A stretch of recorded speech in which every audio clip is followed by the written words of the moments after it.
ವಿಜಯ್ ಸರ್ಕಾರ ಹೇಗೆ ರಚನೆ ಮಾಡ್ತಾರೆ ಅನ್ನೋ ಪ್ರಶ್ನೆ ಇದೆ. ವಿಜಯ್ಗೆ ತಳಮಳ ಶುರುವಾಯ್ತಾ ಅನ್ನೋ ಅನುಮಾನವೂ ಕೂಡ ಮೂಡ್ತಾ ಇದೆ. ತಮಿಳುನಾಡಲ್ಲಿ ರೆಸಾರ್ಟ್ ರಾಜಕೀಯವೂ ಶುರುವಾಗಿದೆ. ಟಿವಿಕೆಯ ಶಾಸಕರು ಮತ್ತು ಎಐಎಡಿಎಂಕೆಯ ಶಾಸಕರು ರೆಸಾರ್ಟ್ಗಳಿಗೆ ಶಿಫ್ಟ್ ಆಗ್ತಿದ್ದಾರೆ. ಪುದುಚೇರಿಯ ರೆಸಾರ್ಟ್ ಒಂದರಲ್ಲಿ 20ಕ್ಕೂ ಹೆಚ್ಚು ಟಿವಿಕೆ ಶಾಸಕರಿದ್ದಾರೆ.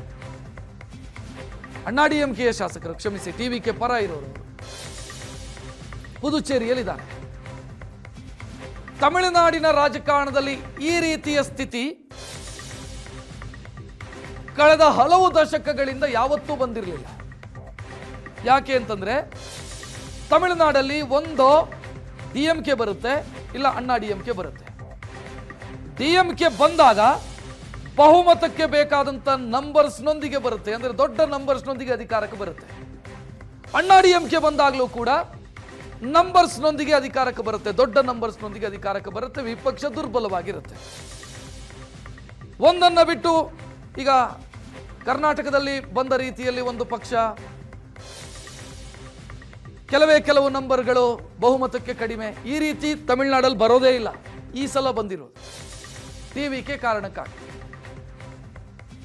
ತಮಿಳುನಾಡಲ್ಲಿ ಆಡಳಿತ ಪಕ್ಷದ ನಂಬರ್ ಜಾಸ್ತಿ ಇರುತ್ತೆ, ವಿರೋಧ ಪಕ್ಷದ ನಂಬರು ಕಡಿಮೆ ಇರುತ್ತೆ. ಇಲ್ಲಿಯವರೆಗಿನ ರಾಜಕೀಯ ಲೆಕ್ಕಾಚಾರಗಳನ್ನು ನಾವು ನೋಡ್ತಾ ಹೋದ್ರೆ ಈ ಬಾರಿ ಮಾತ್ರ ಅತಂತ್ರ ವಿಧಾನಸಭೆ ಸೃಷ್ಟಿಯಾಗಿರೋದು ಅದು ರೆಸಾರ್ಟ್ ರಾಜಕಾರಣಕ್ಕೂ ಕಾರಣ ಆಗ್ತಾ ಇದೆ.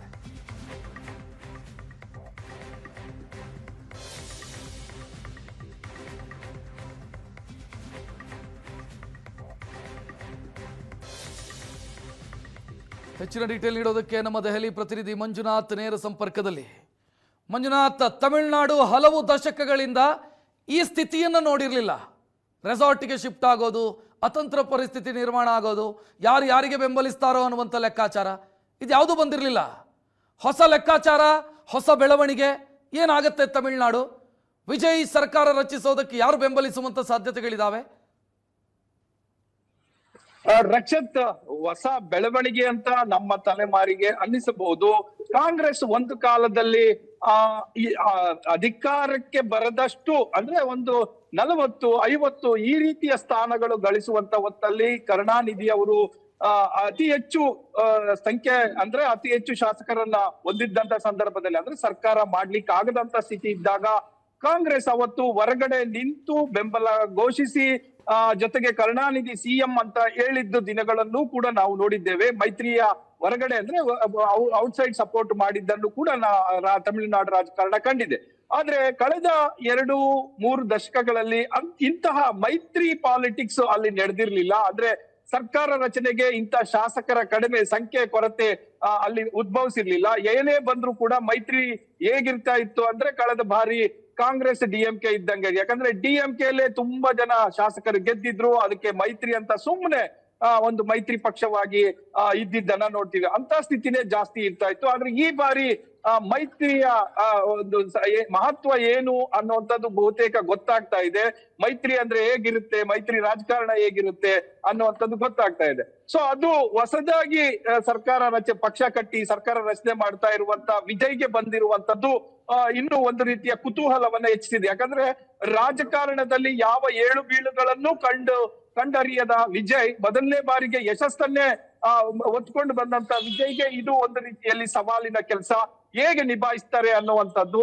ಸೊ ಎಲ್ಲರ ಕುತೂಹಲವೂ ಕೂಡ ಇದೆ. ಯಾವ ಪಕ್ಷ ಯಾರಿಗೆ ಬೆಂಬಲ ಕೊಡಬಹುದು, ಯಾವಾಗ ಕೊಡಬಹುದು, ಮತ್ತೆ ಯಾಕೆ ತಡ ಆಗ್ತಾ ಇದೆ ಅನ್ನುವಂಥದ್ದೆಲ್ಲವೂ ಕೂಡ ಈಗ ಇರುವಂತದ್ದು. ಈಗ ಕಾಂಗ್ರೆಸ್ ಅಂತೂ ಘೋಷಣೆ ಆಗಿದೆ. ಅದರ ನಂತರ ಈಗ ಕಾಂಗ್ರೆಸ್ನ ಮಿತ್ರ ಪಕ್ಷ ಆಗಿರುವಂತ ಮುಸ್ಲಿಂ ಲೀಗ್ ಕೂಡ ಬಹುತೇಕ ನಾಳೆ ನಾಡಿದ್ದು ಅನೌನ್ಸ್ ಮಾಡಬಹುದು ಅಂತ ಹೇಳಲಾಗ್ತಾ ಇರುವಂತದ್ದು. ಅದೇ ರೀತಿ 8ನೇ ತಾರೀಕು ನಾವು ಅನೌನ್ಸ್ ಮಾಡ್ತೇವೆ ಅಂತ ಎಡಪಕ್ಷಗಳು ಹೇಳ್ತಾ ಇದ್ದಾರೆ. ಸೊ ಹಾಗಾಗಿ ಟೈಮ್ ಬೈ ಮಾಡ್ತಾ ಇರುವಂತದ್ದು ನೋಡಿದರೆ ಅವ್ರಿಗೂ ಕೂಡ ಸರ್ಕಾರದಲ್ಲಿ ತಮ್ಮ ಪಾತ್ರ ಬೇಕು, ಅಂದ್ರೆ ಸಚಿವರು ಸ್ಥಾನ ಕೇಳುವಂತ ಸಾಧ್ಯತೆಗಳಿದೆ ಅಂತ ತಮಿಳುನಾಡಿನ ವರದಿಗಳು ಹೇಳ್ತಾ ಇರುವಂತದ್ದು. ಆದ್ರೆ ತಡ ಆದ್ರೂ ಕೂಡ 1 ಅಥವಾ 2 ದಿನ ತಡ ಆಗ್ಬೋದು. ವಿಜಯ್ ಈ ಸರ್ಕಾರ ರಚನೆ ಮಾಡ್ತಾರೆ ಅನ್ನುವಂಥದ್ದು ಎಲ್ಲರೂ ಕೂಡ ಹೇಳ್ತಾ ಇರುವಂತದ್ದು.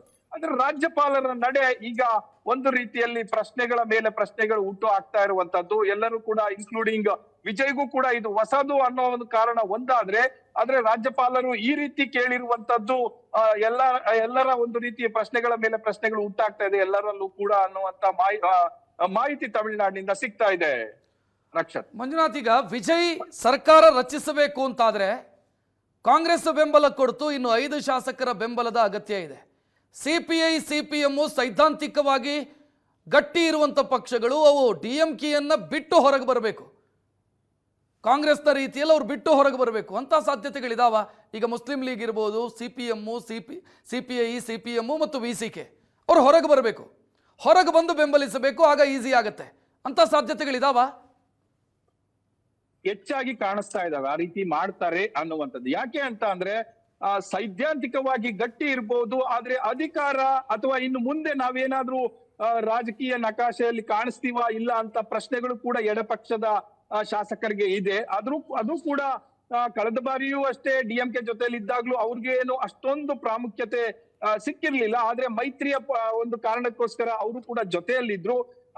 ಮೈತ್ರಿಯ ಅಂದ್ರೆ ಮೊನ್ನೆ ನಡೆದಂತ ಸಭೆಯಲ್ಲಿ ಎಲ್ಲ ಅಂದ್ರೆ ಸೋಲು ಅನುಭವಿಸಿದ ಬಳಿಕ ಏನು ಸ್ಟಾಲಿನ್ ಕರೆದಿದ್ದ ಸಭೆಗೆ ಕಾಂಗ್ರೆಸ್ ಹೋಗಿರ್ಲಿಲ್ಲ, ಉಳಿದವರೆಲ್ಲರೂ ಕೂಡ ಹೋಗಿದ್ರು.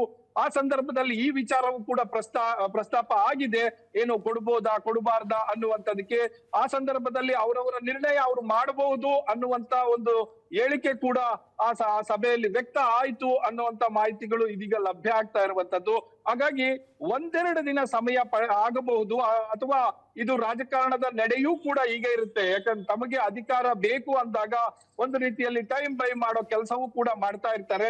ಅದು 1-2 ದಿನ ತಡ ಆಗಬಹುದು. ನಿಗದಿಯ ನಾವು ಅಂದ್ಕೊಂಡ ಅಂದ್ರೆ ಇವತ್ತಾಗುತ್ತೆ ಅಂತ ಎಲ್ಲರೂ ಕೂಡ ಪ್ರಮಾಣ ವಚನ ಆಗುತ್ತೆ ಅಂತ ಎಲ್ಲರೂ ಎಕ್ಸ್ಪೆಕ್ಟ್ ಮಾಡಿದ್ರು, ಅದು ಆಗಿಲ್ಲ. ನಾಳೆನಾ ನಾಡ್ದ ಅನ್ನುವಂಥದಕ್ಕೆ ಒಂದಷ್ಟು ಎಲ್ಲಾ ಕ್ಲಿಯರೆನ್ಸಸ್ ತೆಗೆದುಕೊಂಡು ಒಟ್ಟಿಗೆ ಹೋಗೋಣ ಅನ್ನುವಂತ ನಿಟ್ಟಿನಲ್ಲಿ ವಿಜಯ್ ಚಿಂತನೆ ನಡೆಸಿದ್ದಾರೆ ಅಂತ ಮಾಹಿತಿಗಳು ಲಭ್ಯ ಆಗ್ತಾ ಇದೆ. ರಕ್ಷಣೆ. ಧನ್ಯವಾದ ಮಂಜುನಾಥ್ ಮಾಹಿತಿಗೆ.